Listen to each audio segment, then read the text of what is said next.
नमस्ते दोस्तों। आइए आज हम एक कहानी सुनते हैं जिसका नाम है फुलझड़ी। यह कहानी है एक ऐसी बूढ़ी महिला की जिसने मुझे जीवन के मूल्यबोध से परिचय करवाया। अगर मेरी कहानी आप सबको पसंद आए तो ज़रूर मेरे चैनल को सब्सक्राइब तथा लाइक करिए, जिससे मुझे क्रमशः कहानी लिखने का प्रोत्साहन मिलता रहा।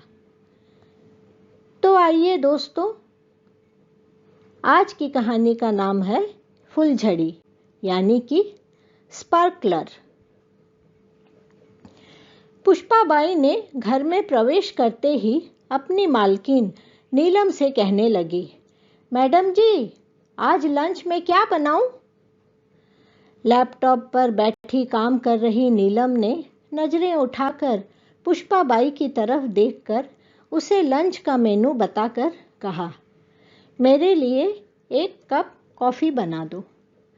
आज्ञा का पालन करती पुष्पाबाई किचन में घुस गई। 5 मिनट के अंदर ही फिर पुष्पाबाई कॉफ़ी लेकर फिर नीलम के सामने खड़ी होकर कहने लगी, मैडम जी, कॉफ़ी। अब नीलम ने देखा, कमर में हाथ रखे पुष्पाबाई उसके सामने खड़ी होकर आस पड़ोस की खबरें उसे सुना रही है। इधर नीलम भी पुष्पाबाई की तरफ देखकर मन ही मन सोच रही है, जैसे तेजी से इसके हाथ चलते हैं वैसे ही तेजी से इसके मुंह भी चलते हैं।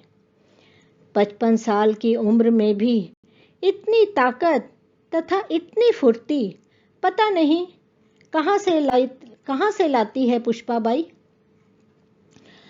अब नीलम ने पुष्पाबाई की तरफ गौर से देखा। दुबली, पतली, सांवला रंग, गाल धसे हुए, आंखों के चारों तरफ की कालिमा ने मानो आंखों को और भी काला बना दिया हो। अति साधारण एक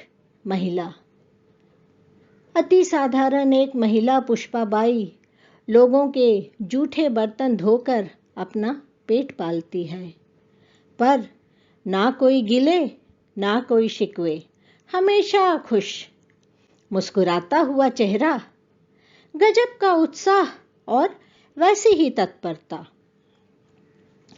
तभी पुष्पाबाई ने कहा, मैडम जी, आज शनिवार है, मैं जल्दी घर जाऊंगी।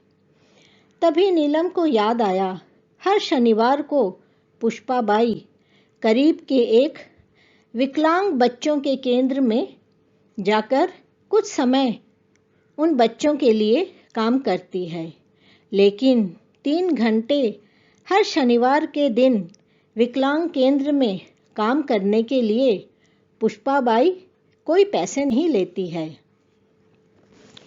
दूसरे दिन फिर पुष्पाबाई ने आकर नीलम से कहा, मैडम जी, 2 दिन रह गए हैं दिवाली को, मुझे आज बाजार जाकर कुछ दिए तथा फुलझड़ियाँ खरीदनी है, अतः आज मुझे मेरे महीने का पैसा दे दो।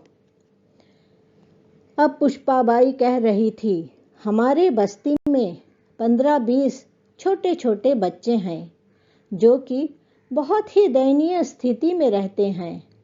उनके बाप तो शराब पीकर ही अपना सारा पैसा उड़ा देते हैं।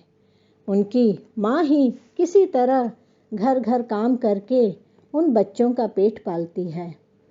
मैं उन बच्चों को अक्सर खाने पीने की चीज़ें दिया करती हूँ।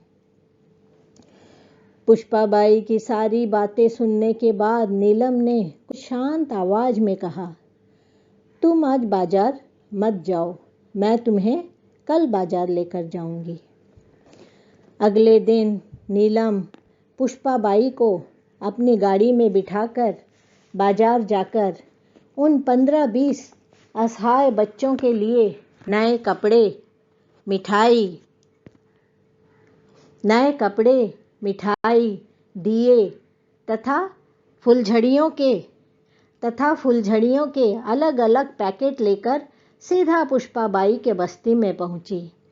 नीलम ने देखा, जैसे ही गाड़ी का दरवाज़ा खोलकर पुष्पाबाई उतरी, बस्ती के वही बच्चे हंसते मुस्कुराते हुए पता नहीं कहाँ से दौड़ दौड़ कर आकर उन्होंने चारों तरफ से पुष्पाबाई को घेर लिया। दुबले पतले जिन शिन वे छोटे छोटे बेबस तथा लाचार बच्चे अवाक होकर कभी गाड़ी को तो कभी पुष्पाबाई को देख रहे थे। तभी नीलम ने गाड़ी से उतरकर एक बड़ी सी टोकरी पुष्पाबाई के हाथों में थमा दी, जिसमें प्रत्येक बच्चे के लिए नए कपड़े, मिठाई, दिए तथा 4-4 पैकेट फुलझड़ियाँ थी। गाड़ी के एक कोने में खड़ी अब नीलम चुपचाप देख रही थी। पुष्पाबाई हंस हंस कर एक एक पैकेट उन बच्चों को थमा रही थी। ऐसी चमक पुष्पाबाई तथा उन बच्चों के चेहरे से झलक रही थी कि हीरे जवाहरात की चमक भी उसके सामने फीकी हो। पुष्पाबाई के प्रति नीलम का सिर आदर एवं सम्मान से झुक गया तथा उसे इतना गर्व महसूस हुआ कि उसने उसी क्षण निश्चय कर लिया कि इस वर्ष की सर्वश्रेष्ठ महिला के अवार्ड के लिए वो पुष्पाबाई का ही नाम भेजेगी, जो सिर्फ दूसरों की खुशी में ही अपनी खुशी खोजते हैं। चारों तरफ के दियों की रोशनी से अब नीलम का अंतर्मन भी जगमग कर उठा। आप सभी को मेरी ओर से शुभ दीपावली।